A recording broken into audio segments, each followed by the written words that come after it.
Harap guys, so ngayon may kukunin tayong sapatos sa LBC.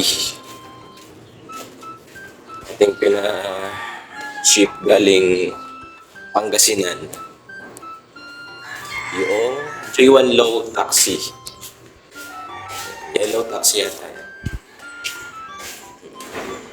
What is up mga guys, ay di rin na nga tayo papunta na sa LBC. Ako excited din net. First time ko nga makabili ng mataas ang value sa market na sapatos. Ay di siguradong aray mabibenta natin ng tayo tutubo ng maayos-ayos din eh. Gawa ng sa tunay laang ihagyan na makabisaw na maganda-gandang item sa online kaya naman na. Ay di rin na nga mga guys, tayo na sa LBC na at atin ang i-receive kay bossing ang ating in-order na sapatos. Ari nga pala mga guys, yung sapatos na Jordan 1 Low Taxi, iyon.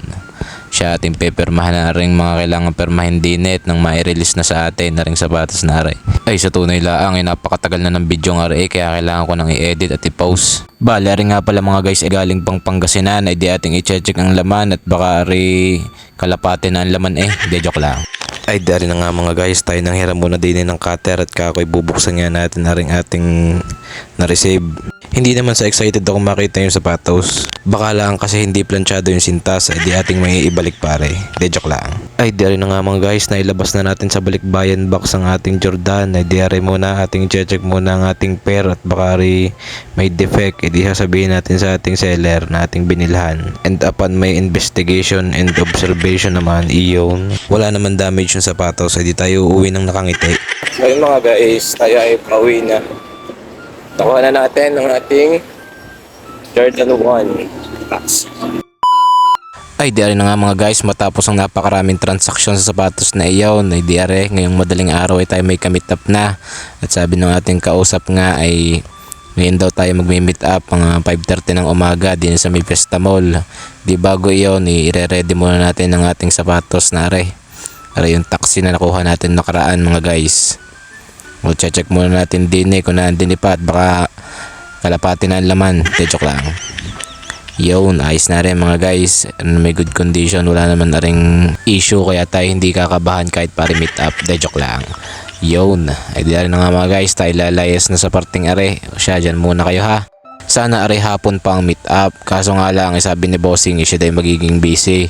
E di tayo madaling araw na lang niya i-meet up din yain na kaysa wala. Kita nyo naman yung ilaw namin iyan ay kala mo na may pang blockbuster De joke lang. Kala mo yung mga pang horror movie nakikita natin Kaya kapag ako'y tutupad tapos ako'y mag-isang lalabas din talaga namang patikar na. Tapos paglabas pa din sa compound na ay makikita nyo mamaya din ay parang haunted house ay kita nyo gayan ay talaga namang kakatakot baka may sumilip. De joke lang. Ay di rin na nga mga guys, tayo nasa highway na at tayo sasakay na sa ating pinabook na jeep. De joke lang. At habang ako'y naliban, napansin ko ang bangkong aray ko ano kang pagkain ay parang nanakawan De joke lang.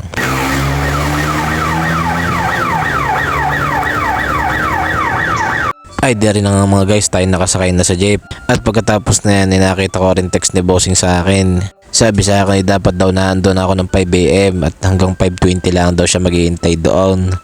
Gawa na siya may hahatid pang kanyang anak. Buti na lang tayo napaaga ng alis at tayo nakarating ng maaga din sa may Fiesta Mall. Ay di na guys, tayo nasa may intersection na ng Fiesta Mall. Gawa na yung ating buyer nga pala mga guys ay magmumula pang San Pablo, Laguna. Ay di nag-text na ulit 15 minutes na lang daw at siya nasa lipa na.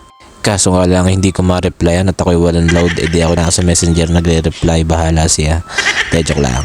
At habang ako'y naghihintay din kay bossing, napansin ko rin mga magbabasurang are. Saludo ako sa inyo, nagang pagkaaga naman ang paghahalwat nyo ng basurang iyan. Kaya gaya mga nag-almusal na at kayo nakakadali na ng mga papagayaan.